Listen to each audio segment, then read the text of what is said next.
स्वागत देखो आज आमे गोटे गप पढ़िबा एटा का छवि देखुछ हाथी देखिछ ना हाथी कोन देखछ गाँ को आस्तिला गाँ को बेले बेले आसे ताको जोन लेके आसी हो आउ ता पीठी रे कि बसिची चढ़ेइटे बसिची हो एटा गपटा गुटे अछि हाथी ओ चढ़ेई के हाथी ओ चढ़ेई ହେଲା ए छपाटा देखिलो एटी कोन अछि हाथी अछि देखिबा कोन से गपटा ए छपा देखो आगे ए छपा देखो ए छपा कोन देखछ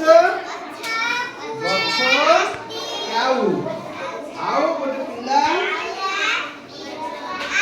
हाथी ऊपर बसिछि हाथी भी डरिछि बई सुंदर ना ओ एठी देखिबा एटा कोन जगह उठबो कोन जगह जंगल पे देखिए हो गोटिए गछरे चढ़ेइटिए ता पिला को नहीं रहउतिला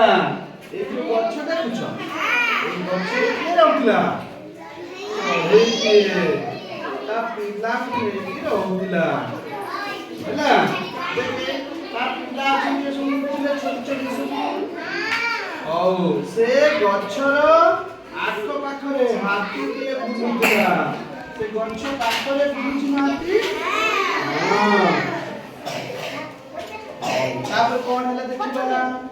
देखो एठी बच्चे किए बसिछि ये किए हाथी कोन हला देखिबा एठी कोन अछि चढ़ेइ छुआ सब बसारे अछंती हो हाथी सबदिन गछरे ता पिठी घसुतिला तमे बेले बेले पिठी घसर देई काठरे कुंडे देले एई जीव ठीक से बोला हाथी जाके सेही गछरे जो गछरे चढ़ेइ छुआ थिले सेही ता पिठी बसितिला कोन होतु बसिले एथिले गछटी फली जाउला गछरा हो जाउला देखि औ एठी कोन देखो चढ़ेइ ता छुआ एठी हाथी अछि कोन करते देखिबा गछ दोहल थिबार चढ़ेइ माने अस्वीकार करथिले से केमि जाथिले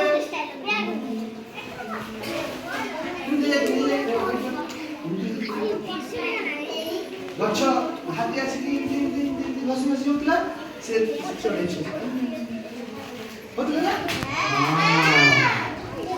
छुआ माने गछ खसी पड़िबार डर थिला छोटे छोटे छुआ खसी पड़िबार मरि जिवे लगे ओ एक कोन लगबा कोन से छुआ माने से आके ये कोडा कोन ले चढ़ेइ उपाय खोजिला ताले गोटे असुविधा आसीला उपाय खोजंती से हाथी पाखको गला का पाखको गला हाथी पाखको के गला गला हो जाकी कोन पहिले देखिबा ए हाथी चढ़ेइ देखुछ छपा देखुछ हां हो कोन हला देखो चढ़ेइ हाथी कान भितरे पसि गला ता किछि कहला नै सीधा गला ता कान भितरे पसि गला हाथी कचाड़ी तळे पड़ी गल कि कहला कचाड़ी पड़ी गला कान तो पड़ी गल ना हाथी पड़ला देखियो तापरे कोन ता कान भितरे पस जाईछि किछि समय परे चढ़ेइ कानरू बाहर आसिला हाथी उठी पड़छि ना हाथी हां हाथी सेठानु पळाई गला ए देख हाथी पळाई गला से आउ केबे सेटा को आसिला नाही बोला रे बाबा ये कान भितर पसि जाउछि बदमाश चढ़ेइटा औ एटी कोन कोन अछि देखिबा हाथी आउ चढ़ेइ हाथी चढ़ेइ बसारे छुआ कोन कोन सब देखछि हाथी चढ़ेइ चढ़ेइ छुआ घसु ବସୁଥିଲା କ'ଣ ବସୁଥିଲା ନା ଦେହ ଉପାୟ ପଳାଇଗଲା ଗଛ କାନ କଛାଡ଼ି ଏ ଶବ୍ଦକୁ ନେଇକି ସବୁ ଗପ ହେଉଛି।